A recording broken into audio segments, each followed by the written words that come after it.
Let's say you're chilling at home one day, just, I don't know, minding your business and you're walking outside. When you feel something bite your hand, you get a little sick, you go inside to lay down, and when you wake up, you have some superpowers. What you don't know is that you were bitten by a radioactive fly. So we'll see, what type of powers can you get from a fly?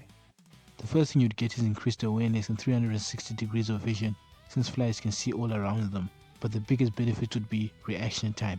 Elite athletes have a reaction time of 100 to 120 milliseconds. A fly's reaction time is 20 milliseconds. That is ridiculously fast. You can also see things kind of in slow motion, since flies can observe flickering light 4 times faster than we can. So imagine that with increased reaction time and seeing things kind of in slow motion, you can react to almost anything. Let's say you join a boxing gym or something and you're fighting someone. Even if they don't really telegraph their moves, you can see the moves before they come and react to them faster than anyone. I don't know if you've seen that challenge where a ruler is dropped and you try to grab it while it's falling. You would grab the ruler just as it's released. That's how fast your reaction time would be. Since flies can fly, you gain the ability of flight, obviously. But the cool thing is, well, is flight in almost every dimension you want. You can have a fly backwards and make sharp turns, which may not seem like a big deal, but it kind of is. Imagine Thor in the MCU, he kind of has less control over his flight. There is some control there, but I mean, you have better control, almost like Green Lantern. Physical strength will remain normal as flies are not strong. They do have powerful wings, that means they can pull things, but I mean, in terms of their legs and arms, I guess, they're not that strong. So you just remain your same usual human physical strength. When it comes to speed, you may be thinking of the horsefly, which apparently can go at 90 miles per hour under certain circumstances, which is 144.84 kilometers per hour. But flies in general are not that fast. This would be like most flies. The thing is, most flies again are not really that fast. They're all fast in relation to body length. So you'd be like, how many body lengths do you travel per second? But generally, they are not fast. However, since again they're fast on the fly, for you it can be the same that you're fast when you're flying. So you can, to make it fair, go at 90 miles per hour when you're flying.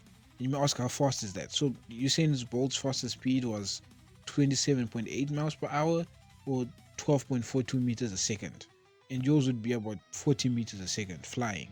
So, I mean, how fast would you cover 100 meters if you're going at the top speed?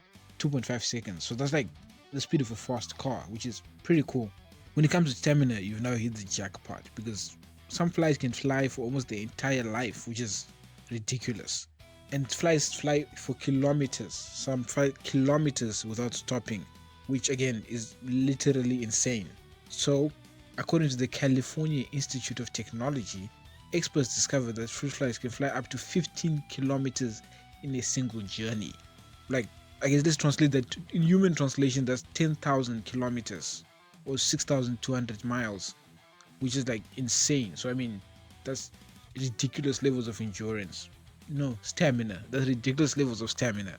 Your intelligence would not get boosted, it would stay about the same. I don't think flies are known for like their great intelligence or anything. So no intelligence boost, your intelligence stays the same. Now in terms of improving your life, I feel like these powers are pretty cool and they would improve your life. You can make a lot of money in like combat sports. Like with that perception, you can react at elite levels better than any person. You could, for example, join the UFC or any MMA promotion and dominate just because your perception is faster. You can see hits before they're coming and all these things and react to it quicker than anyone else. Actually, any sport you would dominate because most sports are just about that reaction time, seeing openings and whatnot. So, I mean, you can make so much money with that, with little injuries because, again, you can see the hits before they come. Now, what are the negatives? Houseflies can survive without food for like 2 to 3 days. Without food and water actually for 2 to 3 days because they need that sugar that they thrive on. Without it, their lives are pretty. They're gonna croak basically. So that would be a weakness that you would have. You need more calories than you currently do. So let's say you need 2x the amount of calories. So if you consume about 3,000 calories normally, now you need like 6,000, which again is pretty much sucks. And just like the fly, you need about 3 days to croak without food. So that sucks. You need to actually have like a good supply of food. So I don't know, you've been eating energy drinks and munching on energy bars all day or something. But I mean, that seems balanced to me. That's fair. That's a fair deep. That's fair to take. And if you're captured by your villains and they're like put you in a cell or something. Like I mean, you finished at that point, buddy. Like it's over.